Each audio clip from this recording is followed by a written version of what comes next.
बिस्मिल्लाहिर्रहमानिर्रहीम। Dear students, अस्सलाम वालेकुम। MCQs on sports psychology series episode number 1 में आपको वेलकम करते हैं। आज की इस वीडियो में आपके साथ हम एमसीक्यूज जो डिस्कस करने जा रहे हैं ये स्पोर्ट्स साइकोलॉजी और साइकोलॉजी की हिस्ट्री और प्लस उसके इंट्रोडक्शन के ऊपर कंपाइल किए गए हैं। इससे पहले आप लोगों को पता है कि हमने रिसर्च के ऊपर 4 एपिसोड या 4 वीडियोस आप लोगों के साथ शेयर की थी। होप्स हो कि आपको उनकी समझ आ गई होगी। इसी तरह आज से इंशाल्लाह जो स्पोर्ट्स साइकोलॉजी के एमसीक्यूज हैं उनके ऊपर एक सीरीज हम स्टार्ट कर रहे हैं जिसका आज पार्ट 1 आपके साथ डिस्कस करेंगे। इसमें टोटल 20 एमसीक्यूज हैं जो मोस्ट इंपॉर्टेंट हैं स्पोर्ट्स साइकोलॉजी प्लस साइकोलॉजी के इंट्रोडक्शन और इनकी हिस्ट्री के पॉइंट ऑफ व्यू से। तो लेट्स स्टार्ट। एमसीक्यूज नंबर 1 देखिएगा। The word psychology drive from the Greek word psyche means dash and लॉजिया which means. अब इससे जुड़े हुए 2 क्वेश्चंस हैं। एक तो ये कि बाज़ औक़ात ये क्वेश्चन पूछ लिया जाता है कि साइकोलॉजी जो है वो किस लैंग्वेज का वर्ड है, तो वो हमें पता है जी ग्रीक लैंग्वेज का वर्ड है। तो ये पॉइंट आपने याद रखना है। और दूसरा, अब इसके 2 पार्ट हैं, एक है जी साइकी और दूसरा है लॉजिया। अब साइकी का मीनिंग आपसे वो पूछ रहा है, बाज़ औक़ात वो दोनों का भी पूछ लेता है, ठीक है, कि साइकी का क्या मतलब है और लॉजिया का क्या मतलब है। तो हमें दोनों का पता भी मालूम होना चाहिए कि इसका क्या मतलब है और दूसरे पार्ट का क्या मतलब है। यहाँ पे इस क्वेश्चन में उन्होंने जस्ट फर्स्ट पार्ट का मीनिंग पूछा है जिसका क्या मतलब है साइकी का। तो इसका मतलब हमें पता है जी, इसका मतलब होता है स्पिरिट एंड सोल, के साइकी का मतलब स्पिरिट और सोल और लॉजिया का मतलब होता है स्टडी। तो वर्ड साइकोलॉजी जो है इसका अगर मीनिंग हम इस वर्ड का मतलब देखें तो इसका मतलब ये बनता है कि सोल या स्पिरिट की स्टडी को हम साइकोलॉजी कहते हैं। Option C is correct. MCQs number 2 है जी। Nowadays psychology is defined as study of dash and dash, कि आजकल साइकोलॉजी को कैसे डिफाइन किया जाता है। जब इससे प्रीवियस एमसीक्यूज नंबर 1 में हमने देखा कि साइकोलॉजी एक ग्रीक लैंग्वेज का वर्ड है जिसका मतलब होता है स्टडी ऑफ स्पिरिट और सोल, के in early history of psychology उसमें यही समझा जाता था कि शायद साइकोलॉजी से मुराद फिलॉसफी है या शायद साइकोलॉजी से मुराद कि स्पिरिट की स्टडी करने को साइकोलॉजी कहते हैं। लेकिन उसके बाद साइकोलॉजिस्ट ने जब इसके ऊपर काम किया, मजीद ज़्यादा इसको एलेबोरेट किया, इस फील्ड में वर्क हुआ, तो पता चला जी साइकोलॉजी जो है वो सिर्फ स्पिरिट का स्टडी या फिलॉसफी नहीं है, बल्कि साइकोलॉजी से मुराद ये है कि माइंड एंड बिहेवियर की स्टडी। माइंड एंड बिहेवियर की स्टडी को हम साइकोलॉजी कहते हैं। यानी कि इसमें हमारा काम 2 चीज़ों के ऊपर होता है। एक, हम ये देखते हैं कि हमारा माइंड चीज़ों को कैसे परसीव कर रहा है, अपने एनवायरनमेंट को कैसे ले रहा है, या हमारे माइंड के अंदर जो इसका कॉग्निटिव प्रोसेस है वो कैसे तरतीब पाता है, और इस कॉग्निटिव प्रोसेस की बेस पे फिर हम बिहेव कैसे करते हैं। लेट्स सपोज जैसे स्पोर्ट्स साइकोलॉजी की अगर हम एग्जांपल लेते हैं तो जब जब कोई हमारा एथलीट एंजाइटी का शिकार होता है, एंजाइटी को फेस करता है, तो सबसे पहले उसके माइंड में क्या चलता है, नेगेटिव इमोशनल स्टेट जनरेट होती है, ठीक है। अब उस नेगेटिव इमोशनल स्टेट जो जनरेट उसके माइंड में होती है, उसकी बुनियाद पे वो बिहेव कैसे करता है, ठीक है, उसका बिहेवियर को ये चीज कैसे इफेक्ट करती है। तो इन दोनों चीजों की स्टडी हम साइकोलॉजी में करते हैं, कि माइंड और बिहेवियर की, कि माइंड चीजों को कैसे लेता है, कैसे अरेंज करता है, कैसे उसका कॉग्निटिव प्रोसेस कंप्लीट होता है, और फिर उस कॉग्निटिव प्रोसेस का जो इफेक्ट होता है वो हमारे बिहेवियर पे क्या होता है। यानी जो चीजें हमारे माइंड में चल रही होती हैं उन चीजों का हमारे बिहेवियर के ऊपर, हमारे एक्शंस के ऊपर, हमारे अमल के ऊपर क्या असर होता है, इस चीज की स्टडी हम साइकोलॉजी में करते हैं, माइंड एंड बिहेवियर। अच्छा, इसका ऑप्शन सी इज करेक्ट इस क्वेश्चन का। इससे हटके जो क्वेश्चन पूछा जाता है वो बाज़ औक़ात इस तरह भी पूछ लेते हैं कि डेफिनेशन पूछ लेते हैं जी कि human psychology is defined as, कि ह्यूमन साइकोलॉजी को हम कैसे डिफाइन कर सकते हैं। ऑप्शंस में उसने दिया होगा जी आपको option number 1 mind and behaviour, number 2 पे human mind and behaviour, number 3 पे इसी तरह कुछ और। तो याद रखिएगा जब आपसे वो ये पूछता है कि human psychology is defined at, यहाँ पे अब उसने मेंशन कर दिया है कि ह्यूमन साइकोलॉजी को हम कैसे डिफाइन करेंगे। तो जब ह्यूमन साइकोलॉजी की बात आएगी तो फिर यहाँ पे हम इसका आंसर जो होगा वो जस्ट माइंड एंड बिहेवियर नहीं करेंगे, बल्कि क्या करेंगे, ह्यूमन माइंड एंड बिहेवियर। यानी अगर ह्यूमन साइकोलॉजी की बात होती है तो फिर ह्यूमन साइकोलॉजी को डिफाइन कैसे किया जाएगा, ह्यूमन माइंड एंड बिहेवियर को हम ह्यूमन साइकोलॉजी कहते हैं। और अगर जस्ट साइकोलॉजी की बात होती है तो फिर हम क्या करेंगे, माइंड एंड बिहेवियर की स्टडी को साइकोलॉजी कहेंगे। एमसीक्यूज नंबर 3 है जी। Who separated the psychology from philosophy. जैसे मैंने शुरू में भी आपसे बात की कि स्टार्ट में फिलॉसफी और साइकोलॉजी को एक ही समझा जाता था, या ये ख्याल किया जाता था कि शायद ये एक ही डिसिप्लिन है, लेकिन उसके बाद वो कौन पर्सन था जिसने साइकोलॉजी को फिलॉसफी से अलग किया, जिसने डिमार्केशन की, जिसने ये बताया, जिसने इस चीज की बुनियाद रखी कि साइकोलॉजी जो है वो अलग डिसिप्लिन है, ये एक अलग चीज है, फिलॉसफी एक अलग चीज है। तो उस पर्सन को हम क्या कहते हैं? विल्हेम वॉन्ट उसका नाम है जी। ये एक जर्मन था। इसी बुनियाद पे ये उसकी मेन कंट्रीब्यूशन थी साइकोलॉजी की फील्ड में, और इसी बुनियाद पे हम विलियम वॉन्ट को फादर ऑफ साइकोलॉजी भी कहते हैं, या फादर ऑफ मॉडर्न साइकोलॉजी भी इसको कहा जाता है, कि इसने डिमार्केशन की थी, इसने अलग अलग किया था। या अगर हम इसको सिंपल अल्फाज में कहें तो हम ये कह सकते हैं कि विलियम वॉन्ट वो पर्सन था जिसने साइकोलॉजी की बुनियाद रखी थी एज ए सेपरेट डिसिप्लिन, कि ये एक अलग डिसिप्लिन है। उसके बाद नंबर 4 क्वेश्चन देखिएगा, who is regarded as father of psychology. ये क्वेश्चन हम डिस्कस कर चुके हैं जी। फादर ऑफ साइकोलॉजी किसको कहा जाता है? तो हमें पता है विलियम वॉन्ट को कहा जाता है। ये क्वेश्चन अक्सर कॉम्पिटिटिव एग्जाम में पूछा भी जा चुका है, फादर ऑफ साइकोलॉजी, और इसमें स्टूडेंट अक्सर कंफ्यूज हो जाते हैं। फादर ऑफ साइकोलॉजी और फादर ऑफ स्पोर्ट्स साइकोलॉजी ये दोनों अलग पर्सन थे, ठीक है। नेक्स्ट हम क्वेश्चन पढ़ेंगे फादर ऑफ स्पोर्ट्स साइकोलॉजी के हवाले से भी। तो आपने याद रखना है, अगर जस्ट साइकोलॉजी की बात करते हैं तो उसके फादर विलियम वॉन्ट हैं, और अगर फादर ऑफ स्पोर्ट्स साइकोलॉजी तो वो अलग पर्सन है, वो हम नेक्स्ट एमसीक्यूज में डिस्कस भी करेंगे। तो इस क्वेश्चन का करेक्ट ऑप्शन जो है वो एमसीक्यूज नंबर सी ऑप्शन है, और ये विलियम वॉन्ट जो था ये एक जर्मन था जी। अब MCQs number 5, dash is known as birth of psychology and sports psychology. Psychology और स्पोर्ट्स साइकोलॉजी की बर्थ किस जगह को कहा जाता है, यानी कि कहां से इन्होंने जन्म लिया, कहां से ये आगाज हुई। तो इसकी बर्थ जो है वो जर्मनी को समझा जाता है, क्योंकि जैसे हमने प्रीवियस एमसीक्यूज में डिस्कस किया कि जो फादर ऑफ मॉडर्न साइकोलॉजी थे विलियम वॉन्ट, वो जर्मन थे, जर्मनी से बिलोंग करते थे, ठीक है। इस वजह से भी जर्मनी को हम बर्थ प्लेस कहते हैं, क्योंकि शुरू में काम साइकोलॉजी के ऊपर बहुत ज्यादा जर्मनी में हुआ था, ठीक है। तो इस वजह से जर्मनी को स्पोर्ट्स साइकोलॉजी या जस्ट साइकोलॉजी की बर्थ प्लेस भी कहा जाता है। एमसीक्यूज नंबर है जी 6, in 1898 the first experiment in sports psychology that cyclists tended to cycle faster when racing against other cyclists than they did alone was carried out by। अब इससे previous जो first MCQs 5 MCQs थे वो हमने journal psychology के हवाले से पढ़े कि किस लैंग्वेज का वर्ड है, किसने इसके ऊपर सबसे पहले काम किया। अब यहां से हमारी हिस्ट्री स्टार्ट होती है स्पोर्ट्स साइकोलॉजी की।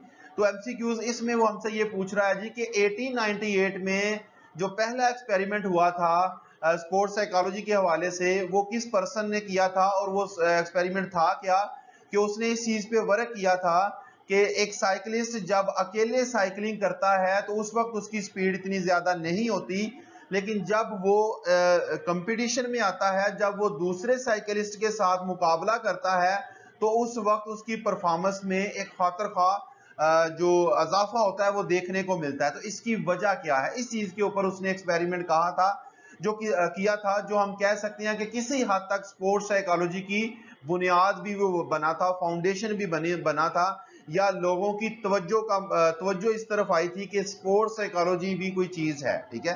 तो वो सबसे पहले जिस पर्सन ने एक्सपेरिमेंट किया था साइकिलिस्ट के ऊपर, उस पर्सन का नाम क्या था जी? उसका नाम था Norman triplet. Option A is correct. अच्छा, बाज़ औक़ात ये भी पूछ लिया जाता है जी, नॉर्मन ट्रिपलेट ने जो फर्स्ट एक्सपेरिमेंट साइकिलिस्ट पे किया था तो वो कब किया था? तो इसका ईयर भी आपने याद रखना है, 1898 में। और बाज़ औक़ात ये भी क्वेश्चन पूछ लिया जाता है जी कि 1898 में नॉर्मन ट्रिपलेट ने स्पोर्ट्स साइकोलॉजी के ऊपर जो फर्स्ट एक्सपेरिमेंट किया था वो किसके ऊपर किया था? साइकिलिस्ट के ऊपर किया था, स्विमर पे किया था, एथलीट्स के ऊपर किया था? तो वो भी हमें याद होना चाहिए कि वो साइकिलिस्ट पे किया था। यानी कि इस क्वेश्चन एक क्वेश्चन से 3 क्वेश्चन जुड़े हुए हैं, और कि कब वो किया था, किस पे किया था, और किसने किया था, ठीक है जी। क्वेश्चन नंबर 7 देखिएगा, in which Olympics first time eastern European teams employed sports psychologist. अब जैसे मैंने आपको बात की क्वेश्चन नंबर 6 में कि 1898 में स्पोर्ट्स साइकोलॉजी के ऊपर हल्का फुल्का काम होना शुरू हो गया था, लेकिन नॉर्मन ट्रिपलेट ने जब वो एक्सपेरिमेंट किया साइकिलिस्ट के ऊपर तो उसके बाद उसने इसको परसू नहीं किया, या ये कह लें कि उसने मजीद काम स्पोर्ट्स साइकोलॉजी के ऊपर नहीं किया। इस वजह से उसका नाम फिर आगे हिस्ट्री में चला नहीं नॉर्मन ट्रिपलेट का, ठीक है। तो फिर काफी अरसे तक यानी कि 1898 में जब ये एक्सपेरिमेंट हो गया साइकिलिस्ट पर, तो फिर तकरीबन कह लें कि आप 1930 तक कोई खातर खा इसमें वर्किंग ना हुई स्पोर्ट्स साइकोलॉजी में, ठीक है। वो काम कह लें कि काफी स्लो हो गया स्पोर्ट्स साइकोलॉजी के ऊपर काम। और फिर फर्स्ट टाइम जब लोगों की तवज्जो इसके ऊपर पड़ी, या फिर दोबारा से कह लें एक इसमें उभार आया स्पोर्ट्स साइकोलॉजी में, वो उस वक्त आया जब 1960 की ओलंपिक्स में, मेलबर्न में जो ओलंपिक्स हुई थी 1960 में, उस वक्त लोगों ने ये देखा कि ईस्टर्न यूरोपियन कंट्री जो थी उनकी टीम्स जो थी ना, उनके साथ कुछ पर्सन्स थे जो स्पोर्ट्स साइकोलॉजिस्ट थे, जो एज ए स्पोर्ट्स साइकोलॉजिस्ट काम कर रहे थे, जो उनके एथलीट्स को मेंटली प्रिपेयर कर रहे थे, ठीक है। तो उस पे लोग बड़े उस पे मुतवज्जो हुए, लोगों की बड़ी तवज्जो इस साइड पे गई कि पहले तो रूटीन में ट्रेनर्स होते थे, कोचेस होते थे, इंस्ट्रक्टर थे, तो वो तो थे ही साथ, लेकिन उसके साथ साथ उन्होंने देखा कि स्पोर्ट्स साइकोलॉजिस्ट भी थे जो उनको मेंटली प्रिपेयर कर रहे थे, ठीक है। तो ये 1960 की ओलंपिक्स थी जिसमें पहली दफा स्पोर्ट्स साइकोलॉजिस्ट को इंट्रोड्यूस करवाया गया, या कह लें कि टीम्स के साथ स्पोर्ट्स साइकोलॉजिस्ट ने काम किया 1960 में। फिर इसके बाद इसके ऊपर काफी काम तेजी से होना शुरू हो गया, लोग अमेरिका ने इसके ऊपर काम करना शुरू कर दिया, ठीक है। MCQ नंबर 8 देखिएगा, there was a push in the recognition of sports psychology when in 1986 dash officially recognized sports psychology as a branch of psychology. अब जैसे प्रीवियस क्वेश्चन में हमने बात की कि जब 1960 की ओलंपिक में, मेलबर्न ओलंपिक्स में स्पोर्ट्स साइकोलॉजिस्ट को इंट्रोड्यूस करवाया गया, या लोगों ने स्पोर्ट्स साइकोलॉजिस्ट को देखा, तो उसके ऊपर इसके ऊपर काम बड़ी तेजी से होना शुरू हो गया। और फिर ये एक पुश कब हुआ इन the recognition of sports psychology, कि स्पोर्ट्स साइकोलॉजी जो है इसकी रिकॉग्निशन में एक अचानक से जंप कब लगा, अचानक से ये तेजी कब से आई इसमें स्पोर्ट्स साइकोलॉजी, उस वक्त जब 1986 में अमेरिकन साइकोलॉजिकल एसोसिएशन जो थी, उन्होंने स्पोर्ट्स साइकोलॉजी को साइकोलॉजी की एक ब्रांच डिक्लेयर कर दिया। पहले, इससे पहले स्पोर्ट्स साइकोलॉजी को एक ब्रांच डिस्कस नहीं किया जाता था, एज ए ब्रांच या एक अलग डिसिप्लिन के तौर पे नहीं इसके ऊपर काम होता था। तो 1986 में यह हुआ कि अमेरिकन साइकोलॉजिकल एसोसिएशन जो थी, उन्होंने ऑफिशियली इसको ब्रांच डिक्लेयर कर दिया किस चीज की, साइकोलॉजी की। तो जब अमेरिकन साइकोलॉजिकल एसोसिएशन जो थी, इन्होंने इसको ऑफिशियली एक ब्रांच डिक्लेयर कर दिया, तो उसके बाद इसमें बड़ी तेजी आई और इसके बाद इसमें बहुत ज्यादा डेवलपमेंट होना शुरू हो गई, और वो स्पोर्ट्स साइकोलॉजी जो चंद कंट्रीज तक महदूद थी, वो पूरी दुनिया में फैल गई। अब इससे रिलेटेड क्वेश्चन इस तरह भी पूछ लिया जाता है कि अमेरिकन साइकोलॉजिकल एसोसिएशन जो थी, उन्होंने ऑफिशियली कब स्पोर्ट्स साइकोलॉजी को साइकोलॉजी की ब्रांच डिक्लेयर किया था, यानी कि ईयर भी पूछ लिया जाता है। तो वो आपको पता होना चाहिए कि ये 1986 की बात है, जब उन्होंने अमेरिकन साइकोलॉजिकल एसोसिएशन ने स्पोर्ट्स साइकोलॉजी को साइकोलॉजी की ब्रांच डिक्लेयर किया था। क्वेश्चन नंबर 9 है जी, who published 2 major text book on sports psychology and established a university course. अब जब उन्होंने इसको ऑफिशियली एक ब्रांच डिक्लेयर कर दिया, तो उसके बाद जो मेजर काम हुआ वो ये हुआ कि एक पर्सन था, उसने क्या किया जी, अब जाहिर है जब एक वो डिसिप्लिन बन गया, यानी कि स्पोर्ट्स साइकोलॉजी जो थी वो एक साइकोलॉजी की ब्रांच बन गई, तो अब लोगों को इसके बारे में पढ़ना था, लोगों को इसके बारे में रीडिंग करनी थी, तो उसके लिए हमें कुछ लिटरेचर भी चाहिए था, ठीक है। तो इसके ऊपर जो सबसे पहले काम किया वो किस बंदे ने किया था, वो किया था कोलमैन ग्रिफ्ट ने इसके ऊपर काम किया था। ये एक अमेरिकन था, इसने ये काम किया कि इसने फौरन ही स्पोर्ट्स साइकोलॉजी के ऊपर मेजर टेक्स्ट बुक्स जो थी वो पब्लिश की, और इसके साथ साथ उसने यूनिवर्सिटी में इसका कोर्स जो था वो भी इस्टेब्लिश करवाया, स्पोर्ट्स साइकोलॉजी को एज ए सब्जेक्ट भी पढ़ाना शुरू कर दिया गया। नॉर्मन ट्रिपलेट नहीं, ऑप्शन डी कोलेमैन ग्रिफ्ट जो था, ये उसकी मेजर कंट्रीब्यूशन थी। हाँ जी, अब हमने कोलेमैन ग्रिफ्ट जो था उसकी मेजर कंट्रीब्यूशन क्या पड़ी कि उसने टेक्स्ट बुक्स पब्लिश करवाई, प्लस उसने यूनिवर्सिटी में कोर्स भी इस्टेब्लिश किया। तो ये कोलेमैन ग्रिफ्ट जो था इसकी मेजर कंट्रीब्यूशन थी। इसके अलावा कोलेमैन ग्रिफ्ट ने क्या किया था कि एक लेबोरेटरी भी डेवलप की थी, एक लेबोरेटरी भी इस्टेब्लिश की थी। इन मेन कंट्रीब्यूशंस की वजह से हम इसको टाइटल देते हैं father of sports psychology. Father of sports psychology हम किसको कहते हैं, कोलेमैन ग्रिफ्ट को हम फादर ऑफ स्पोर्ट्स साइकोलॉजी कहते हैं। और प्रीवियस जो हमारे अर्ली एमसीक्यूज थे उसमें हमने क्या पढ़ा था कि फादर ऑफ साइकोलॉजी कौन है, वो विल्हम वॉन्ट है, ठीक है। नंबर 11 पे देखिएगा जी, sports psychology helps us to investigate, कि स्पोर्ट्स साइकोलॉजी हमारी किस चीज में हेल्प करती है, किस चीज को इन्वेस्टिगेट करने में हमारी मदद करती है, किस चीज के ऊपर काम करने में हमारी मदद करती है। तो ऑप्शन देखिएगा जी, factors affecting the heart rate, ये भी नहीं। Sports factors, no. Environmental factors, क्योंकि इन्वायरमेंट से इसका खास ताल्लुक नहीं है स्पोर्ट्स साइकोलॉजी का। स्पोर्ट्स फैक्टर्स में भी बहुत सी चीजें आती हैं, ट्रेनिंग्स भी आती हैं, इसके अलावा इंडिविजुअलिटी या दूसरे फैक्टर्स भी इन्वॉल्व होते हैं। तो स्पोर्ट्स साइकोलॉजी सारे स्पोर्ट्स फैक्टर्स को कहने के स्टडी नहीं करती या उसको टच नहीं करती। हार्ट रेट को भी इसके ऊपर इतना ज्यादा काम नहीं है, वैसे इफेक्ट तो होता है लेकिन वो डायरेक्ट हम कह लें कि उसकी अप्रोच नहीं है। ऑप्शन डी देखिएगा, factors involving the sports performance, इस चीज को इन्वेस्ट करने में हमारी स्पोर्ट्स साइकोलॉजी जो है वो मेजर रोल है उसका, या प्राइम रोल उसका ये है कि वो उन फैक्टर्स को इन्वेस्टिगेट करने में हमारी हेल्प आउट करती है जो स्पोर्ट्स परफॉर्मेंस में इन्वॉल्व होते हैं या जो स्पोर्ट्स परफॉर्मेंस को इफेक्ट करते हैं। नंबर 12 क्वेश्चन देखिएगा, who created athletic research laboratory in 1925 which was closed in 1932 due to lack of funds, कि वो कौन पर्सन था जिसने 1925 में एथलेटिक रिसर्च लेबोरेटरी को एस्टैब्लिश किया जो 1932 में फंड्स की कमी की वजह से बंद हो गई। तो इसका आंसर जो है वो है जी फादर ऑफ साइकोलॉजी। ये फादर ऑफ साइकोलॉजी कौन था, प्रीवियस स्लाइड में हमने पढ़ा जी, कोलेमैन ग्रिफ्थ जो था वो, उसको हमने फादर ऑफ स्पोर्ट्स साइकोलॉजी कहा था। और उस वक्त हमने उस एमसीक्यूज में ये भी पढ़ा था कि ये जो कोलेमैन ग्रिफ्थ था इसकी मेन कंट्रीब्यूशन यही थी कि इसने टेक्स्ट बुक्स लिखी थी स्पोर्ट्स साइकोलॉजी के ऊपर। नंबर 2 पे यूनिवर्सिटी लेवल पे इसका जो कोर्स था, सिलेबस था, वो एस्टैब्लिश करवाया था। और तीसरे नंबर पे एथलेटिक रिसर्च लेबोरेटरी भी इसने कायम की थी 1925 में, जो बाद में बंद हो गई। ये कोलेमैन ग्रिफ्थ का काम था। अच्छा, इससे पहले भी एक स्पोर्ट्स लेबोरेटरी जो थी वो कायम हुई थी, वो तकरीबन 1920 में हुई थी, लेकिन वो फादर ऑफ स्पोर्ट्स साइकोलॉजी या कोलेमैन ग्रिफ्थ ने नहीं की थी, बल्कि वो की थी डॉक्टर कार्ल डाइम ने। ठीक है,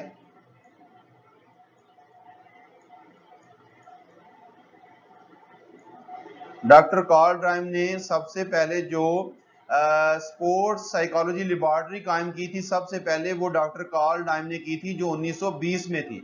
लेकिन बाद में वही चीज के डॉक्टर कार्ल डाइम ने चूंकि उसको इतना ज्यादा परसू ना किया, उसके ऊपर इतना ज्यादा वर्क ना किया, इसलिए उसका काम आगे चल ना सका, उधर ही वो सारा काम उसका ठप हो गया। लेकिन जो कोलेमैन ग्रिफ्थ था वो काम उसने आगे किया, उसको लेकर चलता रहा, इस वजह से हमने उसको फिर फादर ऑफ स्पोर्ट्स साइकोलॉजी भी डिक्लेयर किया। तो यहाँ पे ये क्वेश्चन बताने का मकसद ये था कि अगर ये क्वेश्चन आ जाए कि first sports psychology laboratory was established bye, अगर फर्स्ट स्पोर्ट्स साइकोलॉजी लेबोरेटरी की बात होती है तो वो डॉक्टर कार्ल डाइम ने 1920 में की थी। और अगर ये बात हो कि 1925 में कौन सी research laboratory, athletic research laboratory sports के हवाले से, जो स्पोर्ट्स साइकोलॉजी के ऊपर काम करने के हवाले से थी, वो किसने की थी, तो वो फादर ऑफ साइकोलॉजी कोलेमैन ग्रिफ्थ ने की थी। ठीक है,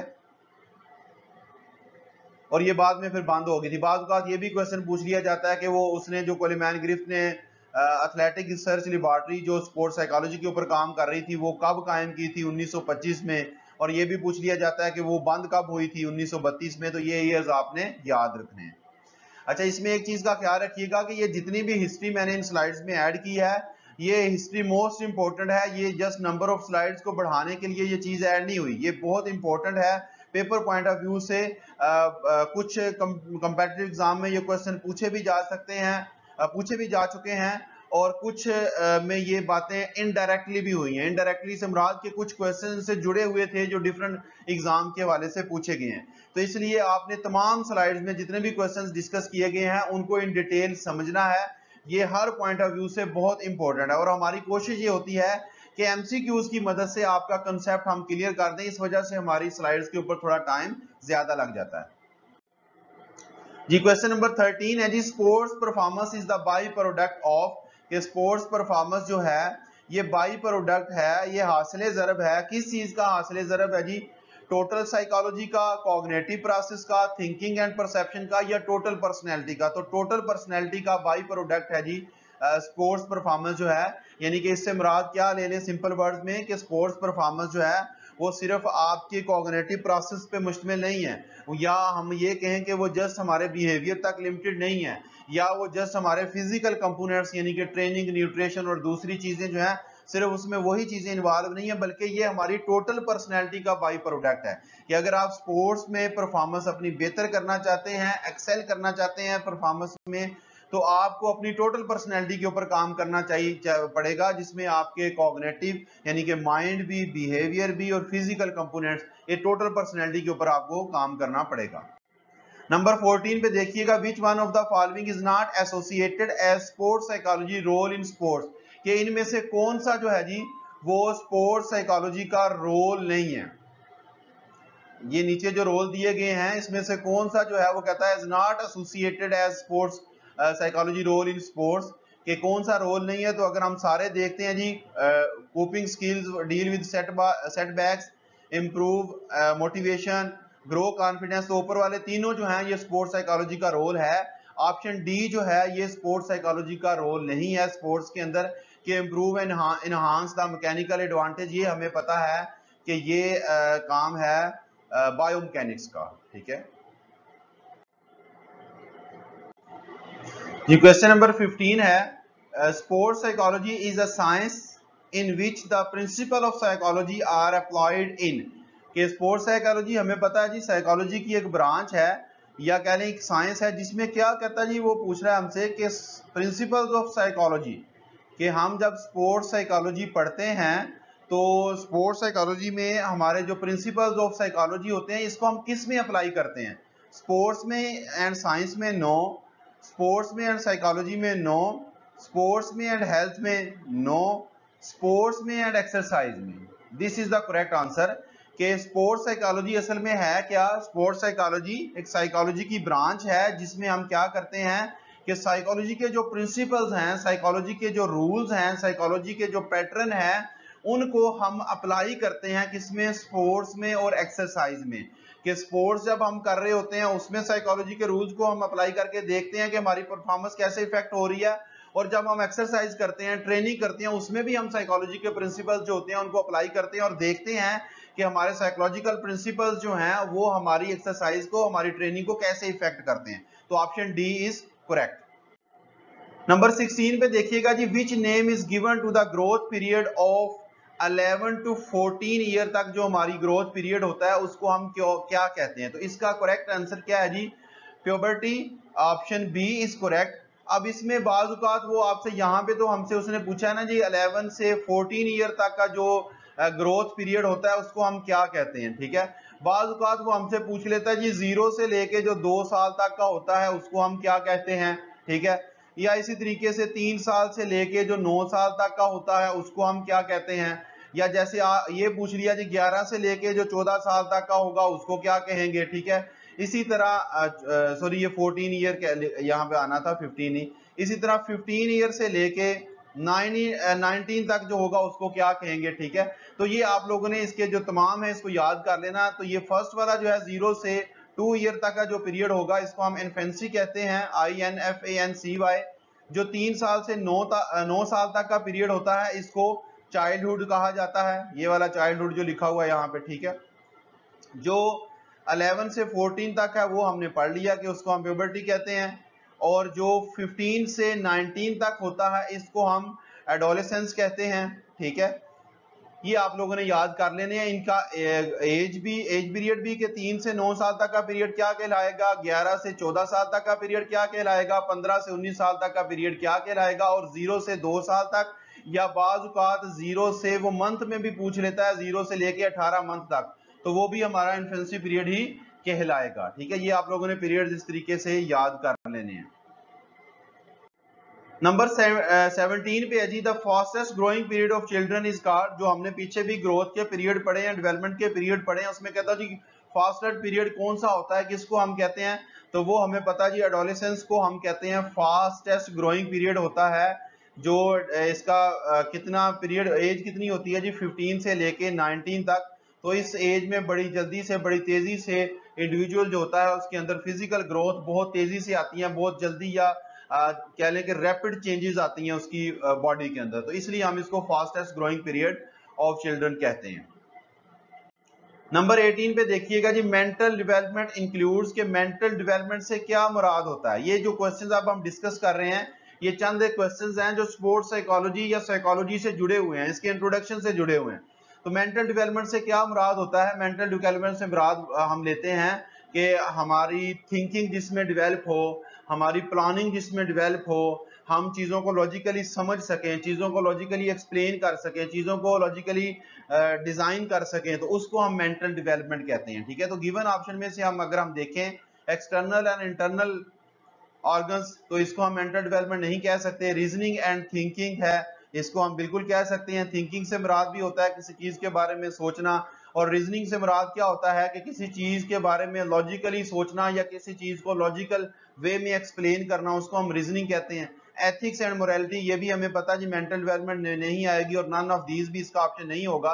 तो लिहाजा करेक्ट ऑप्शन क्या होगा, option B, reasoning and thinking, के इससे मुराद हम लेते हैं मेंटल डेवलपमेंट के। हमारी मेंटल डेवलपमेंट उस वक्त होती है जब हम चीज़ों के बारे में बेहतर सोच सकते हैं, चीज़ों को बेहतर परसीव कर सकते हैं, चीज़ों को लॉजिकली एक्सप्लेन कर सकते हैं, रीजनिंग एंड थिंकिंग। ठीक है, ऑप्शन बी इज करेक्ट।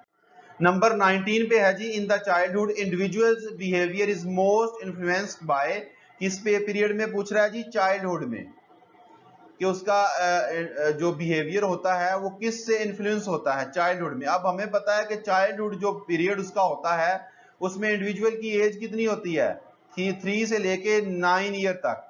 ठीक है, उसकी एज होती है, जो हम प्रीवियस इसके पीरियड फेजेस भी पढ़ के आए हैं कि इन्फेंसी जो थी, उसके बाद चाइल्डहुड, उसके बाद प्यूबर्टी, एडोलेसेंस। ठीक है, अच्छा ये चाइल्डहुड के बारे में हमने पढ़ा ना कि ये 3 साल से लेके 9 साल तक होता है। बाज़ औक़ात चाइल्डहुड वाला जो फेज है ना उसको मजीद भी ब्रेक डाउन कर लिया जाता है, मसलन अर्ली चाइल्डहुड पूछ लिया जाता है, मिडिल चाइल्डहुड, लेट चाइल्डहुड। तो वो मजीद ये जो 3 से 9 साल तक के जो साल है ना इसको मजीद ब्रेक डाउन कर लिया जाता है। मसलन 2 से 3 साल तक का जो पीरियड होगा उसको अर्ली चाइल्डहुड कह लिया जाता है, और 3 साल से लेके या 4 साल से 5 साल तक जो होगा उसको मिडिल चाइल्डहुड, और 5 साल से लेके 9 साल तक जो होगा उसको लेट चाइल्डहुड भी कह लेते हैं। ठीक है, तो ये क्वेश्चन तो प्रीवियस क्वेश्चन से जुड़ा हुआ था लेकिन अब मेरे माइंड में आ गया, मैंने कहा आपके साथ डिस्कस कर दूं।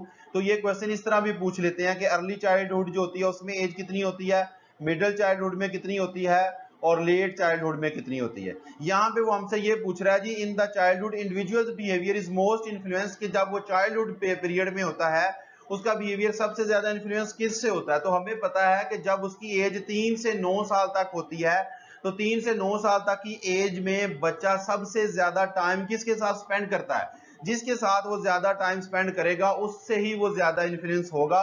तो वो हमें पता है जी, चाइल्डहुड में बच्चा सबसे ज्यादा इस एज में 3 से 9 ईयर की एज में वो अपनी फैमिली में टाइम ज्यादा स्पेंड करता है, इसलिए उसका बिहेवियर जो होता है वो फैमिली से ज्यादा इन्फ्लुएंस होता है। ठीक है, यानी कि वो अपनी फैमिली से ज्यादा सीखता है। फिर इसी तरह एक क्वेश्चन ये भी पूछ लिया जाता है कि पीयर ग्रुप, जैसे ये ऊपर लिखा हुआ है पीयर ग्रुप, कि पीयर ग्रुप से वो कब इन्फ्लुएंस्ड होता है, किस एज में।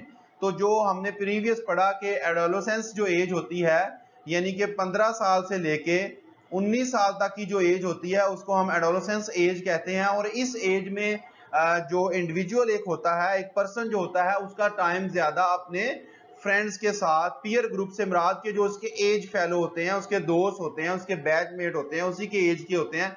इस एडोलेसेंस जो एज होती है ना, इसमें उसका ज्यादा टाइम अपने फ्रेंड्स के साथ, चूंकि वो स्कूलिंग उसकी शुरू हो जाती है, स्कूल कॉलेज में एकेडमी में वो ज्यादा टाइम उनके साथ ज्यादा स्पेंड करता है, इसलिए एडोलेसेंस की एज में उसका बिहेवियर सबसे ज्यादा इन्फ्लुएंस होता है पीयर ग्रुप में।